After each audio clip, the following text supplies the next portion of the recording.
In today's episode, we are looking at one of the darker sides to hospitality, and that's the world of alcohol and drug abuse. We will be speaking to someone who got out and has been living positively ever since and is tackling the taboo subject head on and blowing the lid off stigma.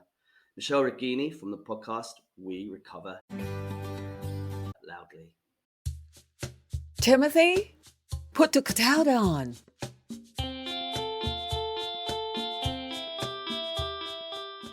Welcome to another episode of Talking Hospitality. It's season 3 with me, Timothy R. Andrews, and I'm delighted to welcome back my special guest host, Tracy Rashid. Hi Tim, how are you? Good, welcome back. Thank you. Due to professional commitments, Sarah is unable to be with us today, but we know she'll be listening and grading Tracy out of 10. No pressure, eh, Tracy? No, I reckon I'll get 11. She talks game, listeners, but you should see her face. Tracy, I'm so glad you could join us for what is actually going to be our 30th episode. Wow, that's impressive. That's amazing. Of course, we're not just here to chat amongst ourselves, are we, Tracy? No. We're here to talk to the incredible Shell Righini, host of podcast We Recover Loudly, a podcast shaking up conversations about addiction, recovery, and drinking cultures in hospitality. Welcome, Michelle. Welcome, Michelle. Thank you so much for having me. How are you today? Today is a good day. I've woken up sober. I have showered. I have done my morning commitments. I have had a cup of tea. So, all things which 21 months ago I definitely wouldn't have done. So it's these lovely little things that every morning it's great to wake up and just say, the simple things have happened. Let's talk about your podcast. What is We Recover Loudly about? It launched on the 5th of May. So yeah, Amazing. It's still very new and I've been really grateful for the guests that I've had on so far, taking a chance and trusting the message that I'm trying to deliver and being so open and vulnerable themselves. I am being schooled right now, though, because so far, everything you guys have done, I've thought, oh my goodness, I don't do that. She might not. Absolutely. I apologize to my previous guests. It's a great podcast. Like from the first time I heard the trailer, I had goosebumps up my arms. You really set up. And then the honesty and the sincerity of the guests, but also your personal journey that you share is really powerful. So a little bit like we have with mental health in all industries, not just hospitality, there's been a real push to be far more present and far more open about the struggles that people go through. But when it comes to mental health, there are a couple of areas where people still are very scared to have conversations. And a big one is addiction. And you'll find, especially in our industry, when you go to businesses, oh, what do you do for people who are struggling with mental health? They can list a brilliant kind of list of support, resources, they've got plans in place. But if you say to them, what do you do if your team member's suffering from addiction? It suddenly can get quite quiet. And as the same with any mental health disorder, and whether you believe addiction is a mental health disorder or not is probably for another podcast, but it certainly destroys your mental health. The silence is the thing that kills it. And there's a saying in the rooms of a 12-step program that I do, which is we recover loudly so that others don't die silently. And it's all about turning that story and turning our pain into purpose, and therefore being able, with something as simple as just sharing your story, hopefully unlocking that darkness for somebody else. And that was really the motivation to start a podcast and a movement and build this community specifically on addiction in hospitality. Yeah.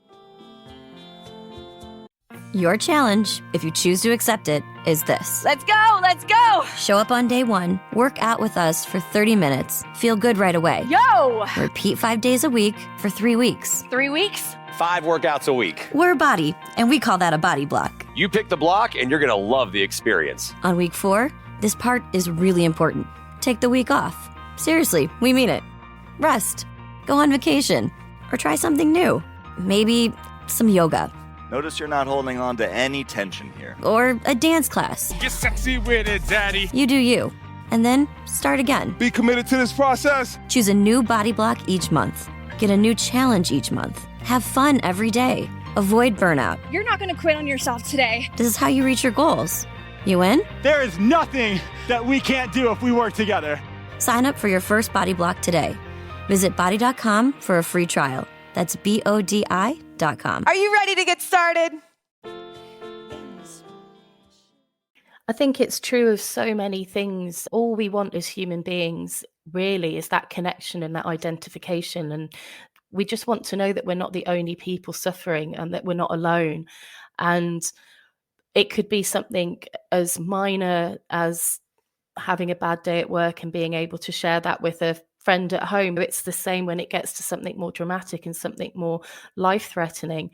And it seems to be, strangely, the more serious these things get, the less we talk about it, because the more fear we have that people will find out our deepest, darkest secrets. We won't be able to keep up that facade of being a happy, adjusted human being, which at the end of the day we all like to portray. Whereas the irony is most of us have got absolutely no idea what's going on. There will be people listening that can think, I'm not alone. And more importantly, it is possible to turn my life around and to still work in hospitality successfully. I think that's what's really interesting about your message, because there's immediate reaction to alcohol because we think hospitality, most of us think alcohol. People that are struggling, it's either whether they're working, which we're going to go into a bit more anyway, or even if they're socially going out somewhere, there's I can't do that because, but actually you can. And I think this is where your message is so powerful, because it doesn't mean you can stop having fun. It's so true. And I know you guys, you talk a lot about kind of recruitment, retention. It's a huge thing in our industry right now. So 25% of Gen Z don't drink.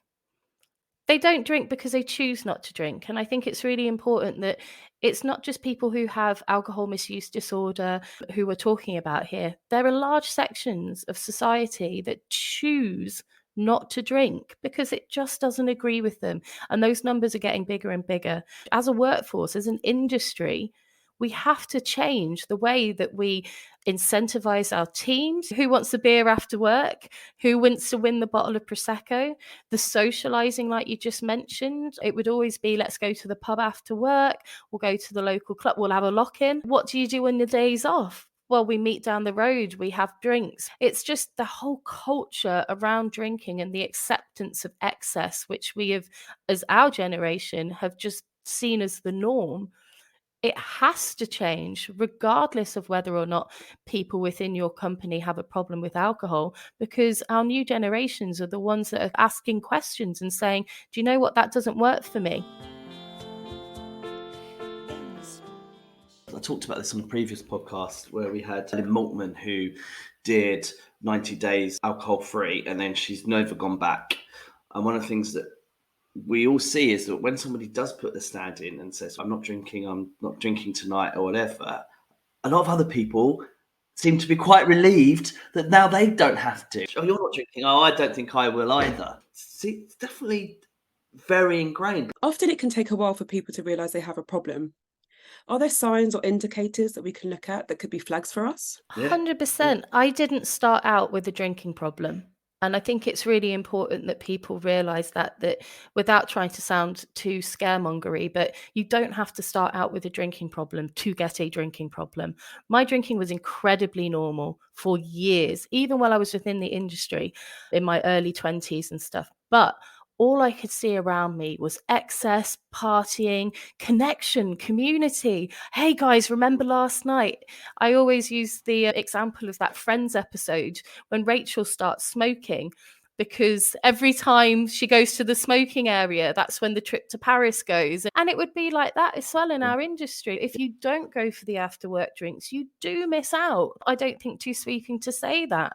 And before I knew it, I was so swept into this chaotic but exciting lifestyle, especially working in London. It was incredible. It was loud, it was brash, it was energizing, it was adrenaline inducing.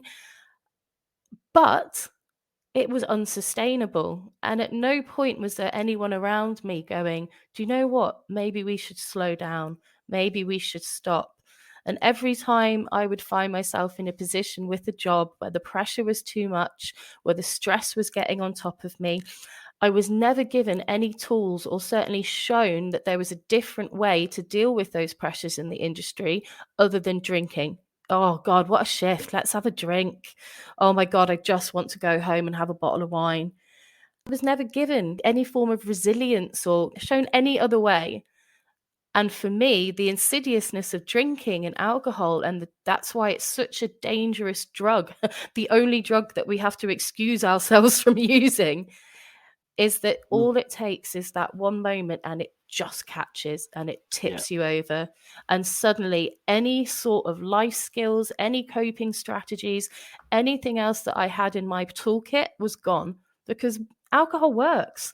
When you want to numb out, when you want to forget yourself, when you're feeling like the biggest failure in the room, when you're lost, when you're alone, it does a really great job of numbing all that out. Okay? But that's where it just starts to slowly but surely grab you. And before I knew it, in my early 30s, suddenly drinking, it wasn't anything I did for fun anymore. I had to do it to get through my evening. It wasn't a daytime thing.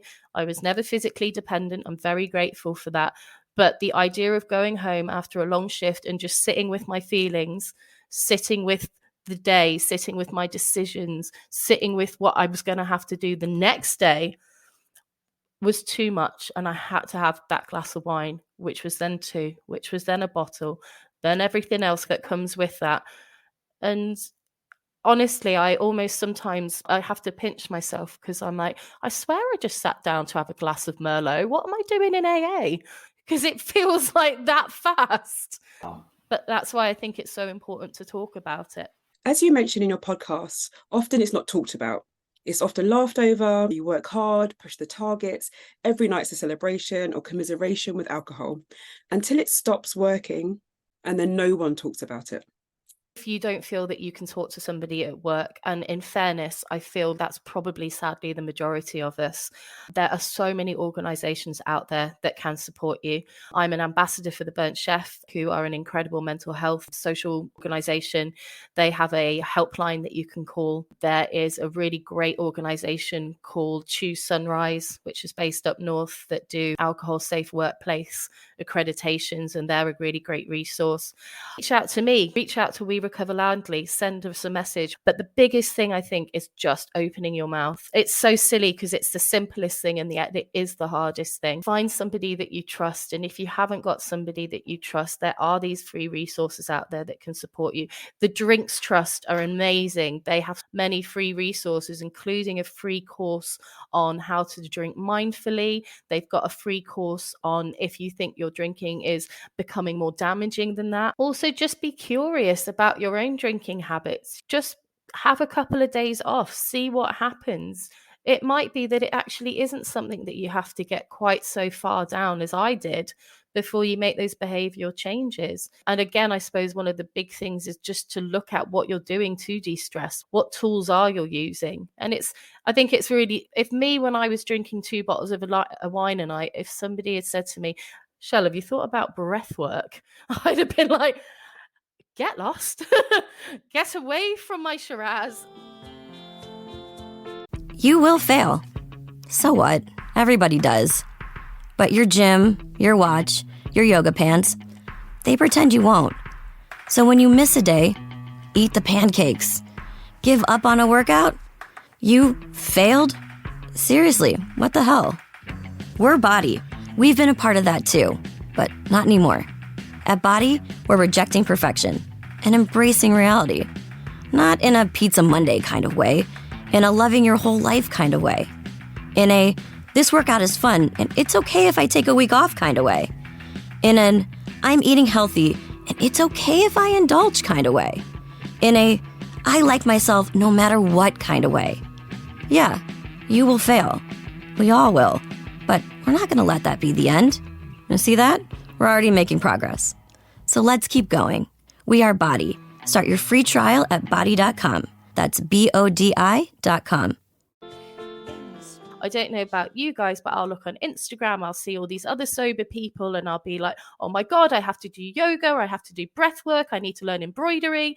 Oh my God, I'm just going to drink. Because it looks impossible. But just remember that those people's realities, that's not their everyday. And we all had to start somewhere. Nobody came into, reach out to a 12-step program. It's changed my life. It's free. That's the most amazing thing as well. And it was just, nobody comes into those rooms having a great day. And the relief of being able to just take off the mask, just literally walk into a room of people. We have a phrase in the rooms that we will love you until you learn to love yourself. And to be able to stand in a room of people who didn't know me, yet knew me because I was them, and be held and be loved until I could get some form of self-worth. The fact that it was free is just like blows my mind. And yeah, there's also loads of other sober podcasts. That was one of the first things I do. I listened to one called The Recovery Elevator, which is an American one. And he just interviews just regular people who have got different lengths of sobriety. And I think it's about getting that identification, isn't it? And realizing, oh my goodness, that's my brain. I'm not alone. Suddenly that blows it all out of the water. And you think, gosh, if they can do it, I can do it. And you definitely can. It's quite interesting because you talked about journey. If people are struggling, like Tracy said, are there sort of red flags perhaps that people should look out for that might be indicating that they have a problem? Because people that I've worked with that have been addicted, there seems to be that an unawareness until suddenly there's an awareness, like something normally disastrous happens. And it's not always the first disaster either. It seems to be maybe the second, third, fourth. Are there red flags that perhaps people should consider or be aware of, or is it not as simple as that? I think the red flags in terms of your team are very similar to any kind of mental health distress. I think that for me anyway, personally, it was the lateness, the extended sick days, the erratic behavior, the changes within the same day, the change of mood from very up high to very down, because your mood, your hormones, everything's all over the place when it's trying to come down from alcohol or drug use. So your whole body is now in survivor mode because you've put it through such a trauma effectively the night before with what you've decided to consume. And simple silly things like I would come to work without makeup. Now I'm a person who loves makeup. Especially when I worked in London, I was full drag queen every day because you could get away with it in London, not so much in Bath, especially when you work at home alone. It is a bit weird. I'm 100% guilty of this as a manager. The fear, because of the unknown and because this conversation feels so, have you got a problem with drinking? You just don't discuss it, and you just we've let people go in the past because their behavior has not been appropriate for the business. But at any point did we sit down and have a discussion and say, hey, are you actually okay? Can we help you? Can we support you? No, you wait until their work output or whatever they're doing, or like you said, it becomes a big catastrophe, something goes terribly wrong, and then, you fire them. That doesn't need to get to that.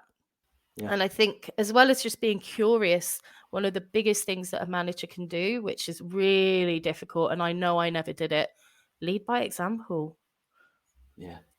That's it. Be that manager that goes, guys, I'm having 5 minutes to myself because I need it for my mental health.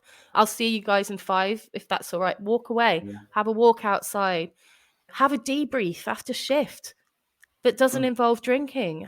We were great at doing pre-shift briefs and revving the team and let's do this. But how often do we sit down and evaluate what went well, where we got things to work on, highlight the good stuff?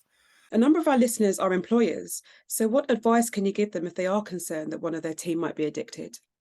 I would ask that team member to come in for a chat, and I would outline the reasons for the chat before the chat happens, because I think there's nothing worse than a manager saying, we need to talk. Let's do this at 2:00 Wednesday when it's a Monday. And I would lead with that, with a compassionate inquiry. I wouldn't sit there and be like, this is what we've noticed and we're upset about this and we're angry and all of that. I would literally just have the space to say, how are you? Are you okay?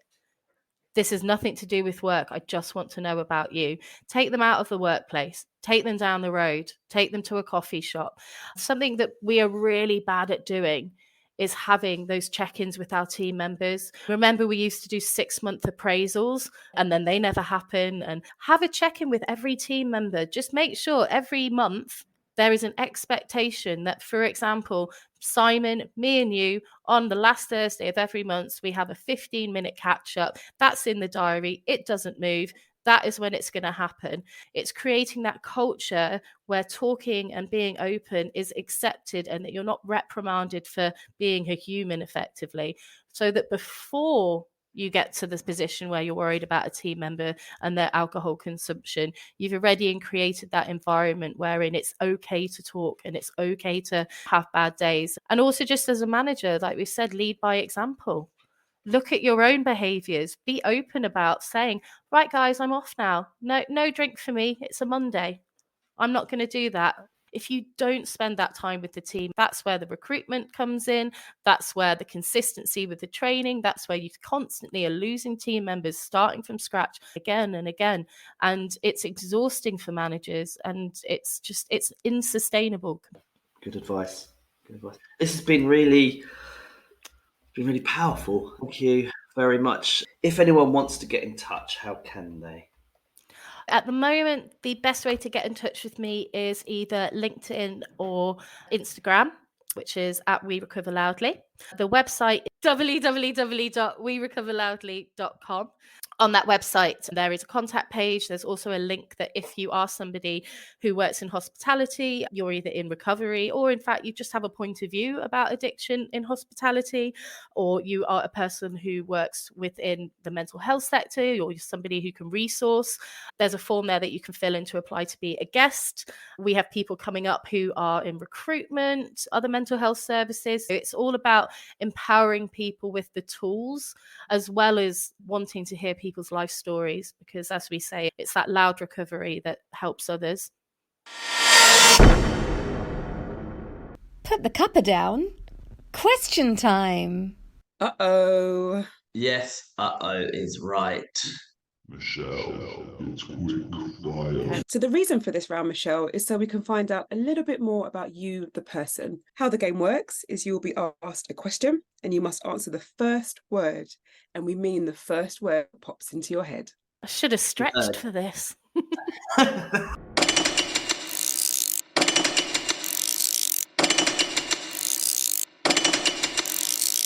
What colour are your eyes? Blue. Where do you live? Bath. What's your favourite movie ever? My Own Private Idaho. Do you have a nickname? Shell, but I made that nickname up. What's your worst habit? Secretly eating chocolate and crisps. What was your last emoji? Screaming cat. Mountains or beach? Oh, beach. Who inspires you to be better? Everybody in the rooms of AA, to be honest. Jeans or chinos? Oh, neither. I have got a round bum. I am a dress and skirt girl. This body is not made for trousers. What is the most embarrassing thing you've ever worn? I was in London in my early 20s, and way before Lily Allen ever did it, it was all about the tutus and the prom dresses and trainers and the big jewellery and stuff. And to this day, I still think she stole my look. What incredibly strong opinion do you have that is completely unimportant in the grand scheme of things? Lily Allen stole your fashion. Yeah. What's the most ridiculous fact you know? That I think this is correct, collection of pandas is called an embarrassment. In one word, how would you sum up the internet? Empowering. What's your favourite comfort food? Sandwiches. What would be the worst thing for the government to make illegal? Chocolate. Where's the best place you have ever worked in the world ever? Hawksmoor. What's the punchline to the funniest joke? Hot cross bunny. What secret conspiracy would you like to start? That Lily Allen stole my style, so. Of course. If a rabbit has long ears and a horse has a long face, how many chickens would it take to kill an elephant? 7. And that's it, you're off the hook. Oh my days, that's hilarious. Hawksmoor, if you're listening, please feel free to sponsor both our podcasts. Thank you for having me. Yes, thank you so much. Have a lovely rest of your day, and we look forward to seeing you soon. Thank you. Thank you for taking up the reins once again, Tracy. You're welcome, Tim. It's been an absolute pleasure. And a big thank you to our listeners who made the podcast possible. Sadly, that's all of this episode, but tune in next week where we will have another fabulous guest who will be talking hospitality.